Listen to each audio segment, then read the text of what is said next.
All right, thank you. This is Clayton, as Ashley mentioned. Our goal today is to actually be looking at some Inventor CAM. I will point out everything you see today in Inventor CAM is also available in Fusion 360 CAM. The two products are pretty much twins. I can show either product. I'm an Inventor user, so I tend to prefer Inventor. Anyway, we're going to be looking at 3-axis machining, 3.2-axis machining, 4-axis machining, 5-axis machining, kind of the broad spectrum of where Inventor CAM can take you. The goal of this presentation is to kind of identify when you change from 3-axis to 3-axis plus 1, 3-axis plus 2, 4-axis, 4-axis plus 1, 5-axis, etc. As Ashley mentioned, inside your web panel, there is a Q&A section. This picture here kind of shows chat, but if you look, there's a box there that says questions. I will try to monitor those as I go through this presentation. If I see something pop up that's really relevant to what we're doing, then I will try to address it then. Sometimes I miss them when they pop up. They're on a different screen. I will definitely try to answer all the questions at the end. So again, don't be surprised if I hold off till the end to answer your question. It just depends on what comes through and whether or not I see it. So with that being said, our objectives today. We are going to, what I say, climb through the ladder. We're going to start with some basic 3-axis machining. I won't spend much time there because I'm assuming most of you are doing some sort of 3-axis machining. We will take a look at 3+1-axis machining, 3+2-axis machining, 4-axis machining, 4+1-axis machining, and 5-axis machining. And actually, we'll have discussion beyond that. There's actually 6-axis, et cetera, et cetera. So I'm not going to say we're going to stop at 5. It goes on from there. But once you get the idea of how to identify what's what, you'll be able to tell what kind of actual machining you're doing. The goal here is to kind of distinguish between the ones that are displayed here: 3, 3+1, 3+2, 4, 4+1, 5, etc. Not to mention, we're also trying to show you that Inventor CAM Fusion 360 can do all kinds of machining, all the way up to and including 5 and 6 axis. So with that being said, we'll start at the basement, 3-axis machining. What that typically means for most machines is you have an x-axis. I'm dealing mostly with vertical type machines today. There are horizontal machines, et cetera, et cetera. But x-axis pretty much allows your either table or workpiece to travel left and right. Y-axis typically allows your piece or machine tool to travel forward and backwards. Z-axis allows your movement up and down, either the tool or your table. There's no rule as to what part of your machine is going to move, but generally X, Y, Z is referred to as left and right movement, forward and backward movement, up and down movement. All three of those movements can occur at the same time with any 3-axis machine. Your tool orientation is usually fixed in one of those directions, usually referred to as Z. In a regular vertical machine, your Z is generally up and down. On a horizontal machine, your Z is usually coming in from the back or left and right. So, an example of quick 3-axis machining. I'm going to switch over to Inventor here real quick. And I've got basically a block here. I do have a piece of stock on it already. If anybody's used Inventor CAM, they know how to put on a piece of stock. But 3-axis machining. I'm going to do a couple things here. I'm going to show you everything that's in this panel here, 2D milling as well as 3D milling. We'll talk about which one we're doing. My first one, I'm going to create from a template. It's contour. It's basically a 3D milling contour. I use a template because it's got a lot of preset step overs and step downs and stuff like that to save time in the presentation. So on this one, what am I going to contour? Basically, I'm going to contour The back curve on this part is rounded off on the back side. I'm not sure why that part's rounded on the back. It's just a part I had laying around that I thought I would use for this presentation. So we'll go ahead and machine the back side there. You'll notice I've done a couple step overs and step downs just to clear off that back corner. Now that itself, if you look at that tool path, that's what I call 2.5 axis machining. Your tool goes down to a specific level, it travels an X and Y, comes back to the beginning, goes down to the next level, travels an X and Y. So no three are moving at the same time. Kind of a 2-axis movement with a Z vertical tool position. That's what I call a 2.5 axis machining. To get into true 3-axis machining, I'm going to do this one right here, a parallel lace. With the parallel, basically I'm going to do the entire part, so I don't need to select anything. But that gives you an idea of just doing a lace type machining on this block. The tool is traveling up, down, and sideways all at the same time. Now to get a quick look at this, I'll simulate it. We'll turn the stock on for this. And we will hit play. You'll see it pass across the back. It steps down to the bottom level just to get that back corner cleaned off. But right here is where you actually start into true 3-axis machining, where you're moving X, Y, and Z all simultaneous. Obviously, you can tell it's going left and right, forward and backwards, and up and down all at the same time. Not to dwell too long, but I'm going to speed this up.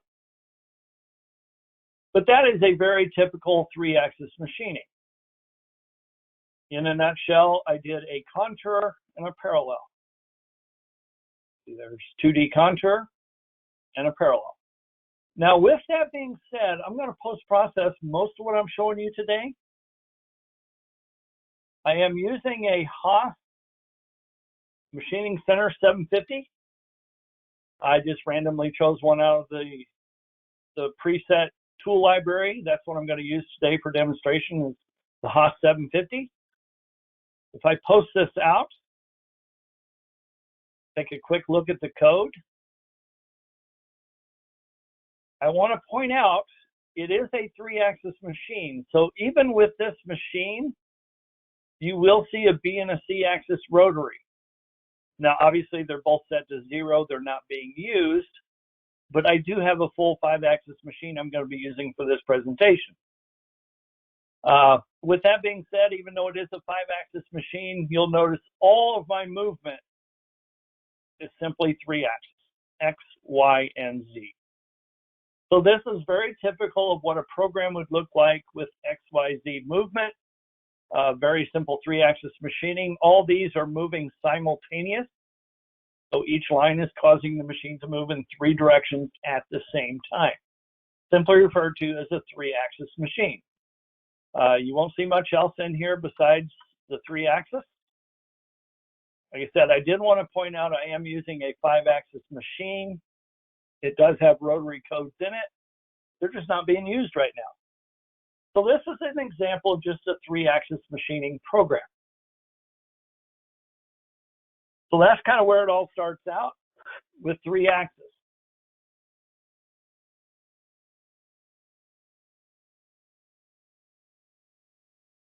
Get my PowerPoint back up here.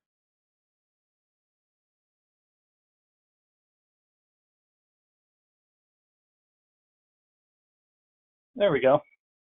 3-axis machining.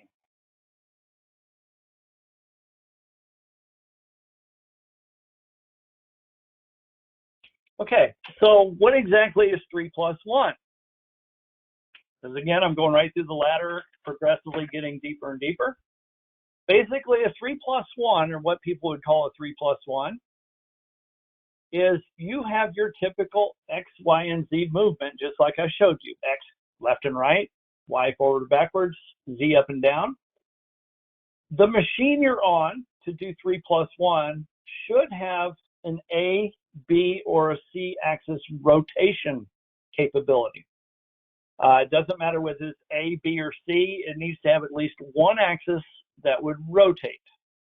Now, on typical machine setups, I have to say that typical. There's so many different configurations of machines, they're not all the same. But on most vertical type machines, A-axis is something like a rotary table that's aligned on the X-axis. So it rotates around the X-axis. B is typically rotating around the Y-axis, and Z is typically rotated along the Z-axis, like a rotary table or a rotary head. But in a 3+1 axis machining process, all your machining is still done as a simultaneous 3-axis machining. You're not running all 4 axes at the same time. You may use the 4th axis or rotary to position somewhere and then allow the machining to take place. But your machining is still simultaneous 3-axis movement. Now, the best way to explain that is to show it, obviously. Let me jump back over to Inventor. Now, I've got a couple of pockets here on the side of this part. So I'm going to focus on the one on the right-hand side. I'm just going to do another template. It's basically just a pocket mill. It's coming out of the 3D pocket right there. Pocket mill. When I go into that pocket mill, I do want to machine this pocket right here. Now notice when I select that pocket, the blue outline there, it's trying to machine this as if your tool is coming down in the Z direction. You look at it from the top, looking straight down on that Z, you kind of see that outline is profiling that pocket.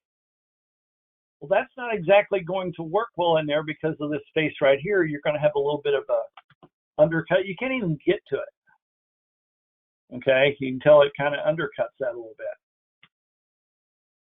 So this is an example of where I need to do something to get the tool at the right orientation to come in from the side to machine that pocket. I do have a flat end mill, by the way. So what I'm going to do here is I'm going to activate this tool orientation. The Z-axis of the tool, I want to come in this direction, and you'll see that my Z just rolled over to the right. X-axis, I try to keep it pointing the same direction. So just to give you an example, let me say okay to this. My default setup, Z is up, Y is to the back. The pocket I just created, Z is now rotated to the right, but Y is still pointing out the back.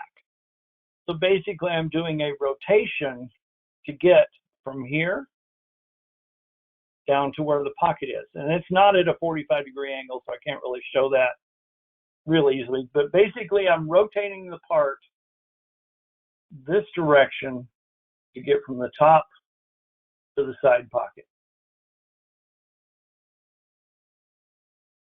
Okay, notice the tool path. It actually shows it coming in from the side. So there it is. Let me do a quick simulation on that. I'm going to skip the back.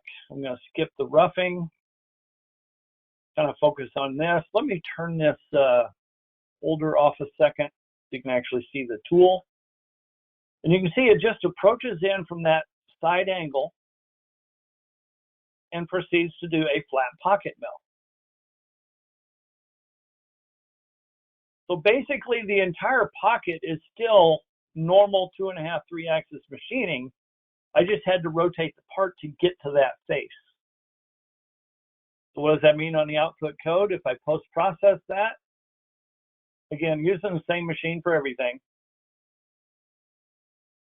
you will notice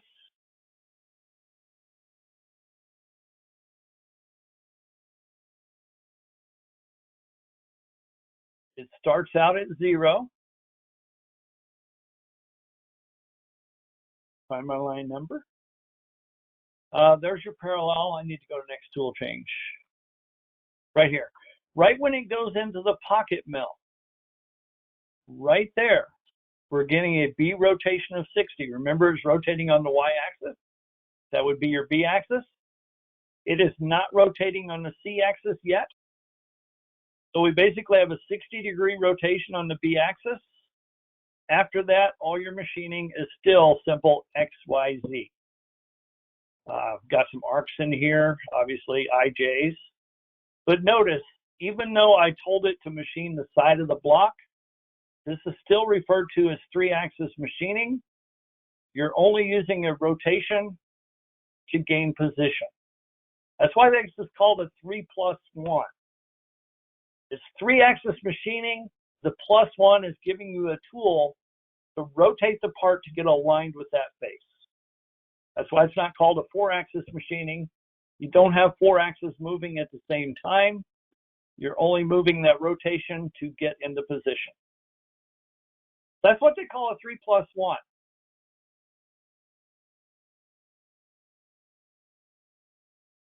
All right, a 3+2. 3+2 is an interesting creature. It's basically the same as what you just saw. It's going to incorporate a 3-axis machine, but this time, instead of having one rotation, we've what's called a rotary and a tilt. Some people refer to this as rotary plus a rotary. To distinguish one from the other, we usually refer to it as a rotary versus a tilt. So we have rotary plus tilt, also commonly known as 5-sided machining. I do not call this 5-axis machining. It's 5-sided machining.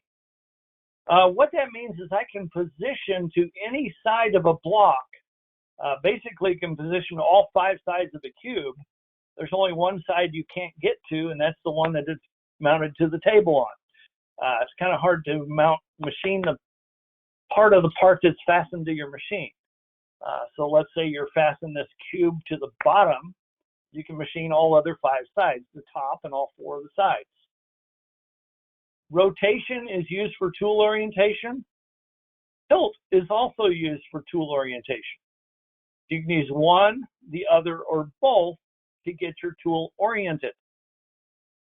Once you're oriented as far as coming in the right direction, all your machining is still nothing more than a simultaneous 3-axis machining. That's why I call it a 3+2. It's 3-axis machining with the capability of 2-axis rotation to orient your tool. Again, best way to do it is to show it to you. Let's just jump back over to Inventor. So we did the pocket on the right. Now I'm going to come back and do the pocket on the left. Right from template, pocket. I want to choose this pocket this time. Again, you can see it's trying to machine from the top. I don't want that, obviously. So I need to tell it my Z-axis for the tool is going to be coming from this direction. Again, to maintain commonality, this is good practice. Try to make sure that your X is always going in the same direction. So this time I'm just rotating the part down, coming in at this Z-axis, and there's your tool path. So a quick look at it, simulate. We'll skip the first 2. We'll go ahead and hit play here. You can watch this play out on the right-hand side. That was what we did just a minute ago. Once that plays out on the right-hand side, then we can come up, come in from the other side, and do the round pocket. So obviously I'm machining on 2 different sides of the part now. So I'm getting into 2 different types of rotations. Go ahead and post this out and take a look at some code.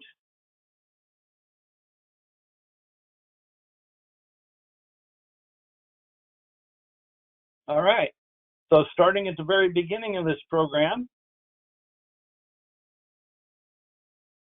right there, everything is basically zeroed out as a setup. That's the axis pointing straight up. With the axis pointing straight up, no rotations in B or C. Notice I do have a lot of XYZ movement. That's that parallel lace. We looked at it a minute ago. Let me go to the next tool change. Here, we rotated the B axis 60 degrees for the right side pocket And again, your pocket is being machined with simple XYZ movement. So if we go on down to the second pocket, notice here, we're rotating the B and the C. In my case, with my machine, we're still rotating to the B axis. We're turning the part 90 degrees according to the original Z axis.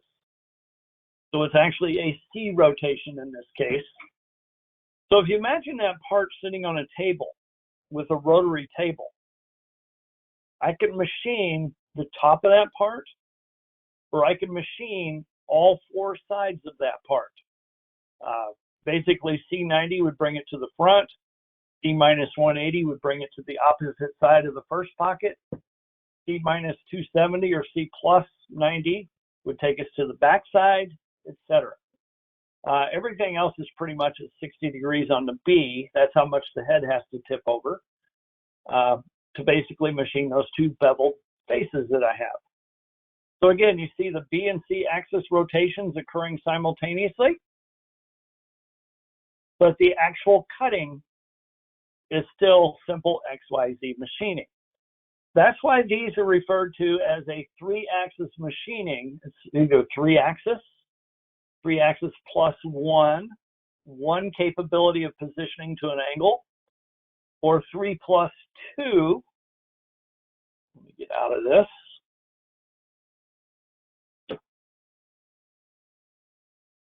Which is where we're at now. It's still three-axis machining, but we can actually position either to the right or rotate and have the front face. Again, depending on your machine, you may rotate down to the front. I rotate it around to the front. So that's what they call 3 plus 2. It's still three-axis machining. You just have two different rotaries that you can use to your advantage to rotate to a particular face on the machine to do the machining. All right. So 3 plus 2. Then we get into 4-axis. A lot of people have a little struggle between, okay, 3 plus 1 or 4. What is really the difference, okay? 4-axis machining, you still have your typical X, Y, and Z, linear movement, left and right, forward, backwards, up and down. Your machine may have an A, B, or a C rotary, but only one of them is going to rotate. In my case, I believe it is the C axis that's rotating. We'll check when we get in there. Typical machine setups, again, A aligns with X, B aligns with Y, C aligns with C. Rotation, rather than being used as an orientation tool, rotation in this case is going to be used as part of the cutting process. So I'm not going to rotate the part to get to a certain location. I'm going to rotate the part as it's machining. And the difference between 3.1 and 4, 3.1 is positioning with 3-axis machining. 4-axis is true multiple simultaneous 4-axis machining. So here you're going to actually see a machine running all 4 axes at the same time. So my example on this one, not this part right now. I'm going to open up another part. We'll close that. Then we'll go ahead and save it. I'm going to open up this guy. And you can tell it is a round part that has a slot cut through it. And obviously the slot is kind of beveled at an angle. Now this can be done on a lathe with machining capabilities, or it can be done on a CNC mill. So technically 4-axis machining can be done on a lathe or a CNC mill. So I'm going to do here, I'm going to do a contour slot. Again, this is another type of contour machining, basically following a curve. And do a contour slot. With that contour slot, I'm going to machine this edge right here. I could do this edge going through the slot forward, or I can pick the other edge and force it to go through the slot the other way. I'm starting at the back and coming to the front just because it's easier to watch. I am doing some wrapping. I'm going to wrap that tool basically around that center. What this does inside the program is it tells you basically where your rotation center is. I actually did another seminar a while back that had a lot to do with 4-axis turning, where we started fudging where the true wrap center was. In this case, my center of the cylinder is basically where I want to rotate the part. It makes sense. So, taking a quick look at this, I'm going to turn the stock off because you don't really need to see the stock on this one. When I hit play, you'll notice the tool is going to approach, arc in, do a straight cut through the side of the part, and right here the rotary axis is going to kick in and start rotating the part. Now, their simulation shows the tool moving. On some machines that might be the case. On my Haas, it's not actually the tool that's rotating, it's the part that's rotating. Obviously, they can't show the simulation both ways, so they show it one way or the other. In this case, they're showing the actual tool movement, which is what most CAM programs will do, is they will show you the movement of the tool rather than the part moving. But you can see I took 4 passes through there. One of the reasons I used a template is I had the number of passes already set up. And that is true 4-axis machining. Now, if I take a look at the code on that, I just keep overwriting the same file. You'll notice right there's my initial start. Now, I'm not dead center on my C. I didn't have time to look into the part to find out how I missed center by 19 thousandths. But anyway, same principles. I'm starting off basically at C0, B90, because I'm starting off on the side of the part. Once you get into the part and it starts moving, this is a lot of entry movement here. Right here, you'll notice the true 4-axis machining. I'm moving X, Y, Z, and C all at the same time. Now remember, I'm rotating on the Z axis. That would be your C axis. And you'll see that most of this cutting is all about X, Y, Z, and C all on the same line of code, meaning it is true 4-axis machining. And you can see I've got a lot of X, Y, Z, C doing those slots in there.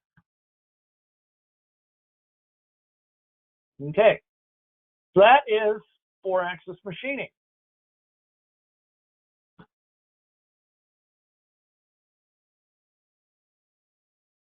So coming up next, 4+1.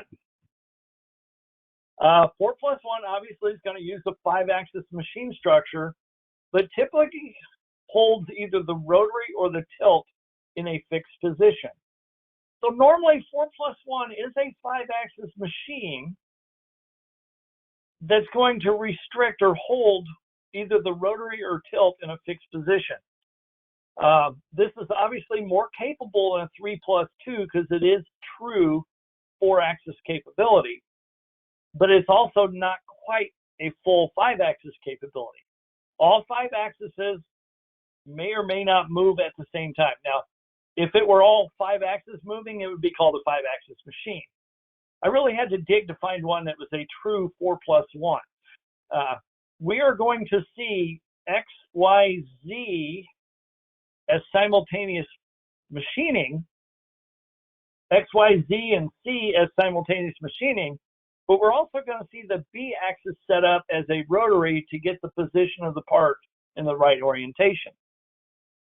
So we are going to be using rotation or tilt to accomplish tool orientation, but you're still going to see a simultaneous 4-axis machining process. So, example.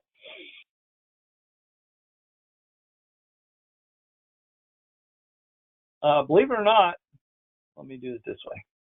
This is the same part that we were just looking at. Now, why is it the same part? What's going to be different about it?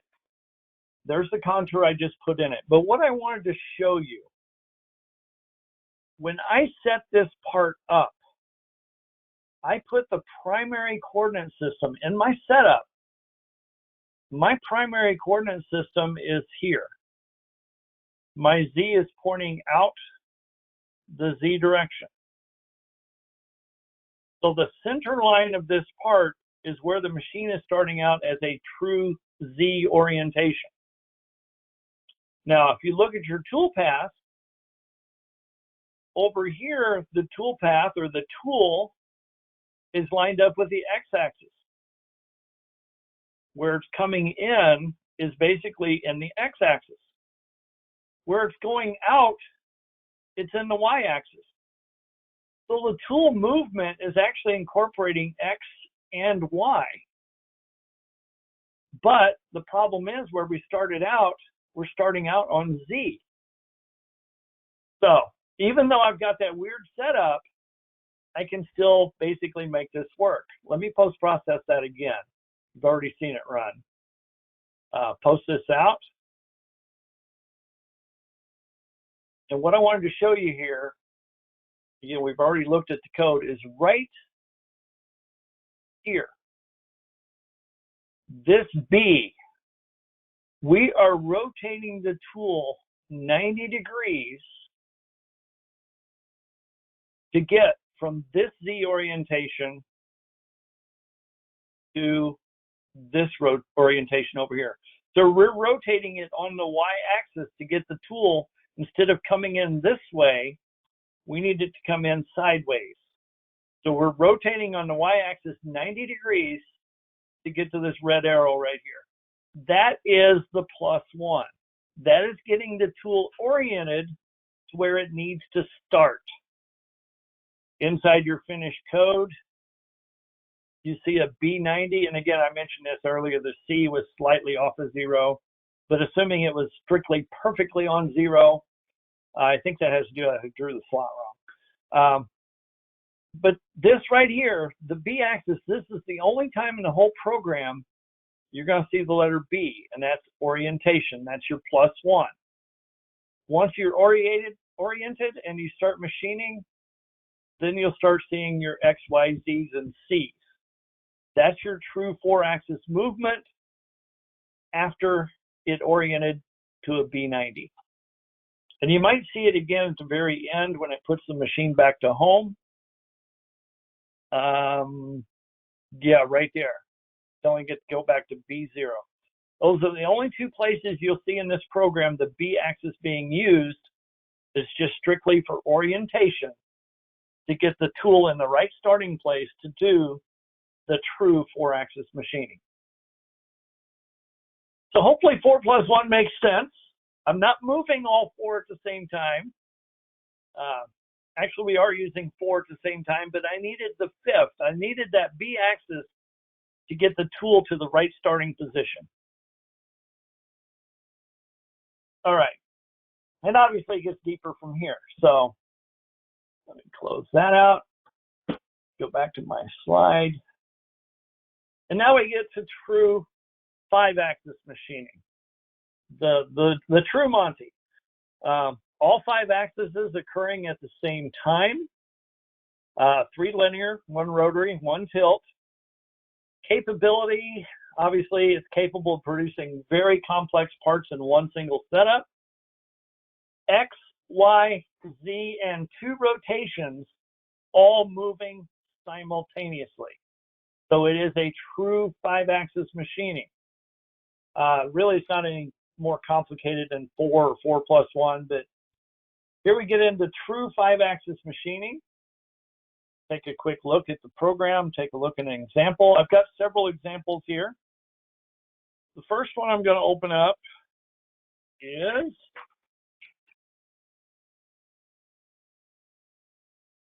this guy. Okay. Now, with 5-axis, I know a lot of people signed up for this webinar, webcast, because they are looking at getting into 5-axis machining, they either have a 5-axis machine, they're not using it to its full capability, et cetera, et cetera. I know everybody signed up to see 5-axis. Everybody's like, ooh, let's see the full 5-axis. Okay, well, that's what I intended to show you is more stuff here. There's basically a couple different 5-axis machining processes. There's what they call a swarf, which is typically machining with the side of the tool. There is a multi-axis contour, which is typically machining with the tip of the tool. So you can either do the side of the tool, the tip of the tool. There's also a third one in here. It's called flow.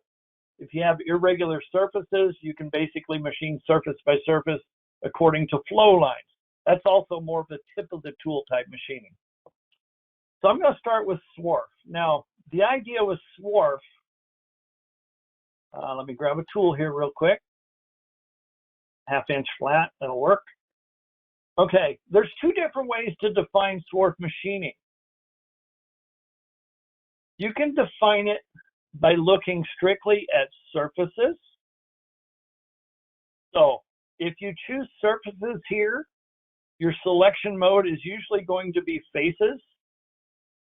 So example, I want to do this surface right here, and you'll see it grabs all those faces that are connected. So that is a surface face type selection. If I say OK, you'll see a little toolpath pop up here.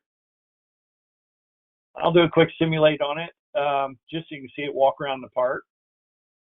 And you can see it does move all 5 axes at the same time. We'll reset that and play it again. So that's a full 5-axis machining process. That is using faces. Another way of selecting your faces, I'm going to use my shortcut this time. I'm going to do a quick swarf.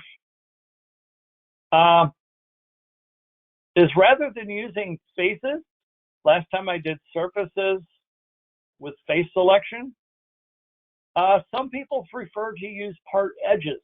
So rather than focusing on the faces of the part, I can say, let's look at contours, and we'll do contour pairs.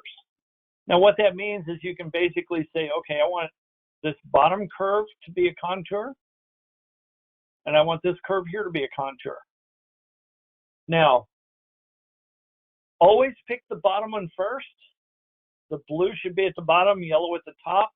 Basically consider the blue the tip of tool and the yellow the top of the tool. If you pick them backwards, your tool is going to be approaching from underneath, which I guess is okay if that's what you're looking for. You also have to watch this machine from the other side. You can machine the inside of these faces or the outside. I obviously am after the outside of this. Different ways to synchronize, constant slope, shortest distance. The help flags kind of explain all that, but I usually leave that on automatic. Software does a great job with automatic. I just say OK, and you'll see a little toolpath show up around the bottom. If I simulate that, you'll see it comes down. My tool is not quite long enough. We saw a little red flash there. Yeah, I probably need a longer tool just to keep my holder from hitting the part. I'm getting really close there. So yeah, you can use the tool holder to make sure you're going to clear everything. You know, one of the big fears about running 5-axis machinery is colliding into things with the tools and tool holders. They do a good job of their simulation, letting you know that actually it looks like it was only red on the lead in. It doesn't like something about my lead in arc. So I probably ought to come in and investigate my lead ins and lead outs a little bit. But anyway, but that is a true 5-axis swarf. Now, the concept here was to show you a little bit about, you know, they tell us not to teach during these webinars, but hey, I'm going to teach a little bit. If I go into that swarf, you obviously saw there's a couple different ways to select your geometry. You can either do contours or you can do faces. I can also do one single face if I wanted. I just didn't go that far. I'm going to go all the way around.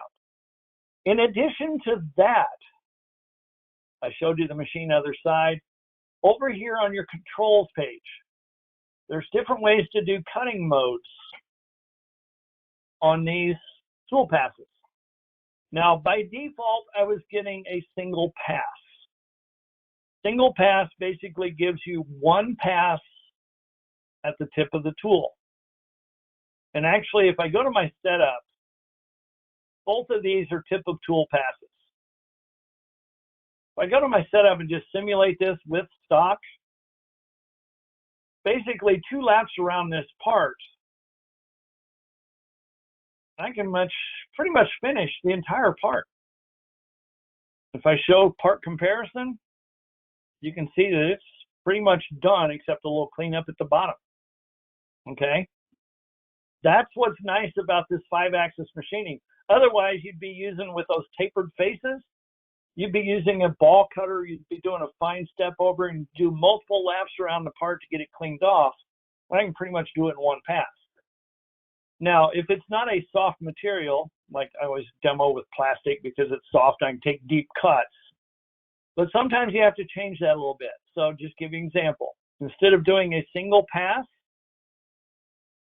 they have this option from bottom. What that does, as soon as you see it, you'll understand what's going on. I'm going to put my step down at, let's say, let's go 100 thousandths. And you'll notice my toolpath now is stepping down 100 at a time. And you'll notice it's following the shape of the bottom of the tool all the way up. That's what that option means. It's not just a single pass at the bottom. You're saying follow the bottom contour.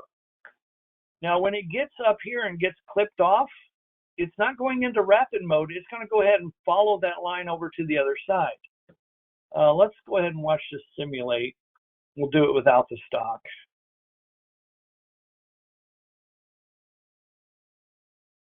Then you can see that it goes around the top edge. It steps down to the second level.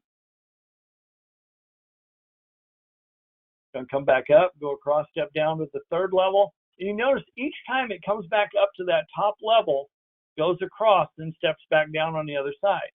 The whole reason I put the curve on the bottom was to display that. You can tell that all this toolpath is following that bottom contour. Okay, and I guess we could show it with the stock.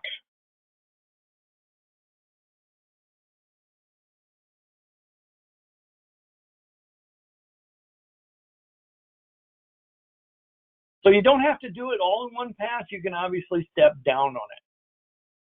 So what I just showed you there was from bottom. So single pass is just one lap. From bottom follows the bottom contour.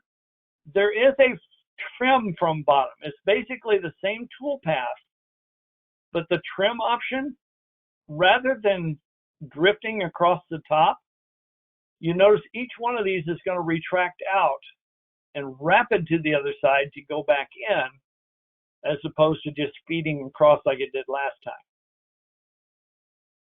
That should pretty much make sense to you guys, right? We'll try to speed this up a little bit. So, yeah, I'm getting a error there because I didn't clean off the top of this. I should have grabbed them both, but that's all right. And you'll notice it's just rapiding from one side to the other, as opposed to just trailing across the top like it did last time.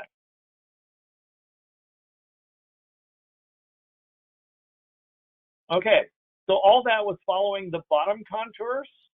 They also have some that follow the top contours. So if I go from top, you'll notice they're now following the top lap and not doing the rise like we were seeing in the other one. This would probably give you a little bit cleaner cut. Let me go ahead and simulate both of them this time so I don't get the red flags on my toolpath.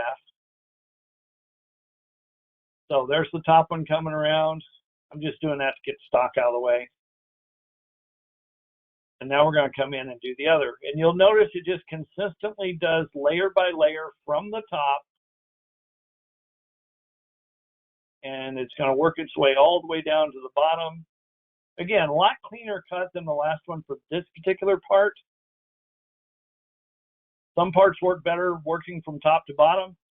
Other parts work better working from bottom to top. And you'll notice when it gets to this rise here, it's going to stay in feed mode and just rise up over that arch. It's going to rise up over it, et cetera, et cetera.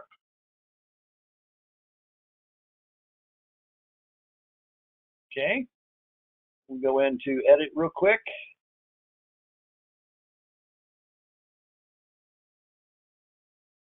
There's also a trim from top, same thing, except this time you'll notice instead of rising over the bottom there, it's going to wrap it across. I think that shows it pretty clear. I don't think I need to simulate that one.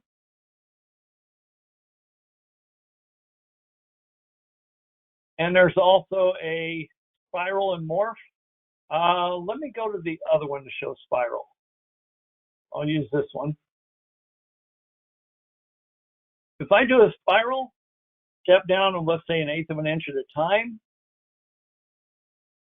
you'll notice it's kind of like doing multi-lap, but it doesn't do one lap, step down, do the next lap. It's a constant spiral all the way down. This one's a good one to simulate because you can see it enter the parts.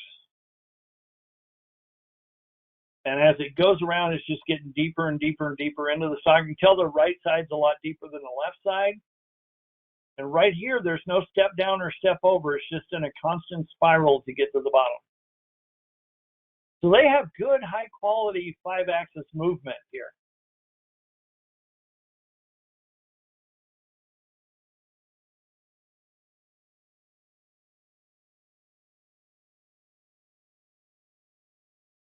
Okay, I'm going to leave that one there. Go into the other swarf. The last option here is morph. My part does not provide a good example to that, but I want to show you the morph. It's basically going to be a single lap at the bottom. With any of these, you can also do multiple passes. I'm going to tell it to take 2 passes at 1/4 inch. What the multiple passes does is not a step down the face, it's a step into the face.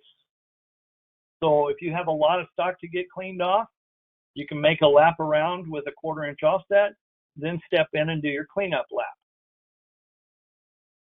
And yes, they also have in that particular option, finish passes. You can also tell a number of step down. One thing I like here is this one, minimize axial motion. Now, a lot of it really depends on what's going on with this rise down here. You notice it's kind of rising up over that arch I have in the bottom of that part. Now, if you got something sticking out of there that you're avoiding, that's wonderful. But sometimes that will slow your program down. If there's nothing there but air, why not go straight across? So just give you an example. Take a look at the top. See how this is kind of slightly curved in? Because that curve there slightly goes in. You can see the toolpath matches that curve. Okay. I do like this option. Edit.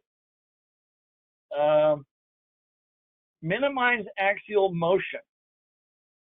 So basically you're saying, okay, we still want 5 axis, but I don't want that tool going up and down in the Z. We'll say okay here, and you can see the toolpath when it's finished. I don't think it's going to work with morph. Morph is told to follow the curve. Let's do single pass with the minimize axial. And this one you can tell is going straight across the bottom. Okay, so let's go ahead and simulate both of those.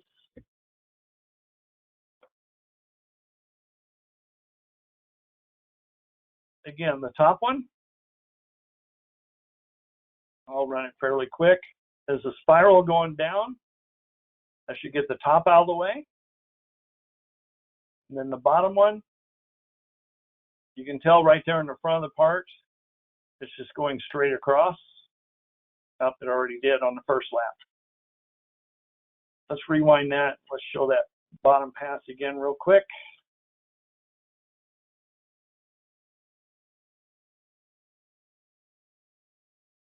And you'll see, even though the taper of the tool, it's going to go straight across. You're not seeing that rise in that tool path anymore. You're telling the tool not to rise up and down on that Z-axis if it's not necessary. I don't know why it went straight across there. That's weird.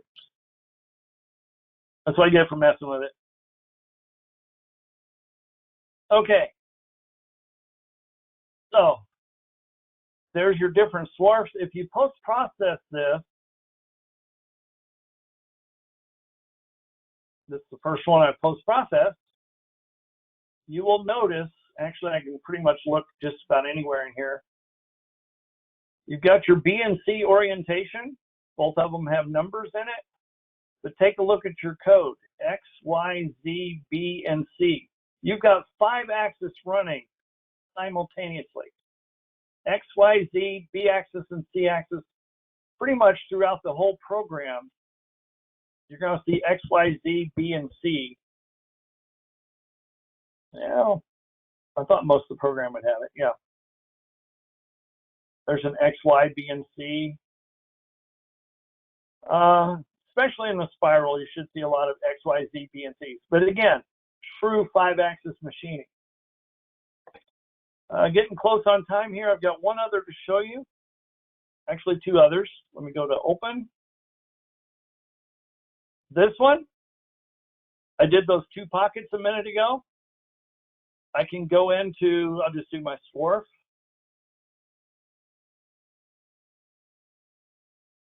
With that swarf,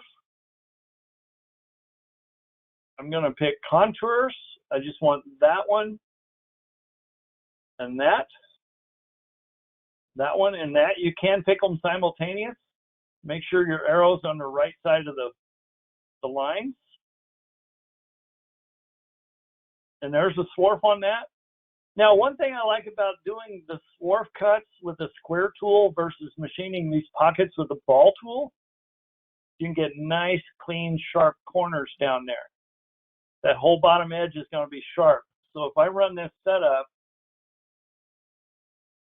same stuff you've seen before. I'm going to, come on, show the stock.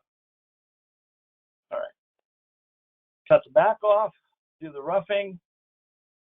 We'll start playing right here. There's the pocket mill that cuts the bottom of that pocket flat. That is a flat end mill. Going to come over, cut that one flat. Again, with a flat end mill. Here comes my swarf cut. Machining that sidewall. Because you're dragging the edge of that tool along that sharp edge, that pocket's going to have a nice sharp corner down at the bottom of it. Same thing over here.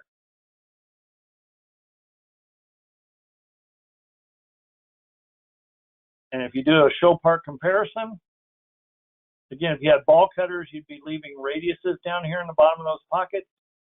Nice, crisp, clean, sharp cuts. All right, one last one. And we will open up. Actually, I'm going to go ahead and open up the other one that's already finished just because it's getting short on time. This is a multi-axis contour, again, using the tip of the tool. Go ahead and simulate it. I think it shows better without the stock, so let me shut the stock off. Again, if you just watch the tool, you can tell it's following the curvature with the top of the tool, or very tip of the tool. This is true simultaneous 5-axis machining. You can obviously X, Y, Z, B, and C rotary all happening at the same time. We'll speed that up a little bit. I'll give you a better look at what this part is here in just a second. Basically, you can do lettering, etching. This happens to be a logo.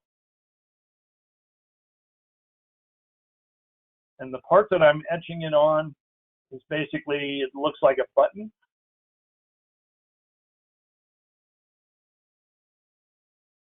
Got a dome with a radius on the side of it.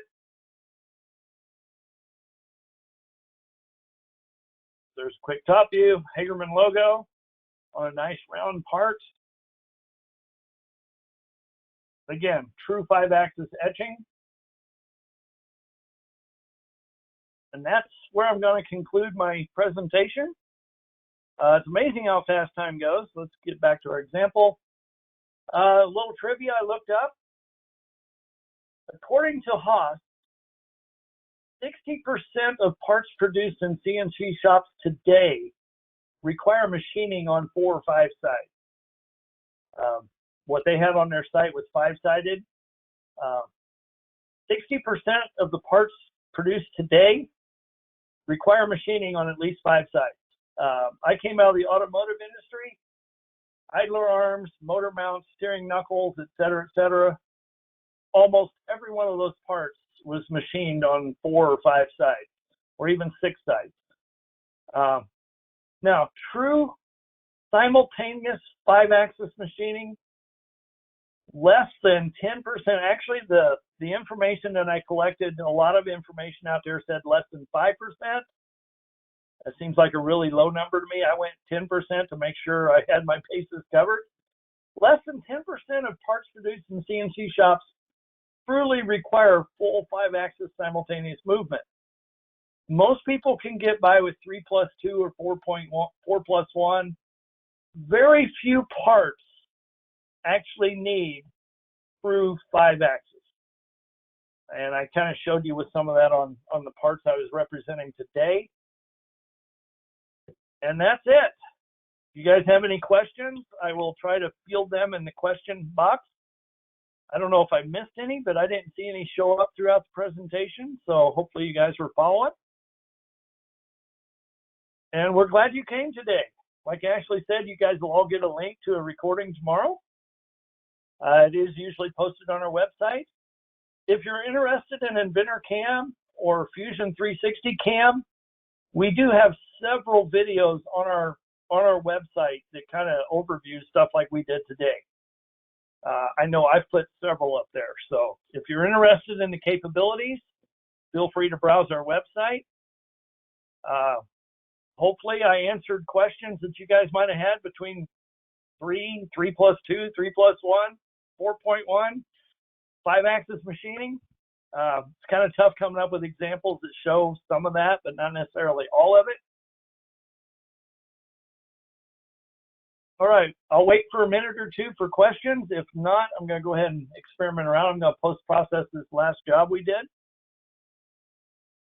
just to show you when I get in here. That is full XYZ BC rotation. That is full 5-axis code that you're looking at. So that was a good example of using the tip of the tool on 5-axis. Anyway, glad you guys all came. Actually, I'm not seeing any questions showing up. I'll wait another couple minutes and then we'll go ahead and kill the video, and I'll see you guys next time around. Thank you very much for attending. Thank you.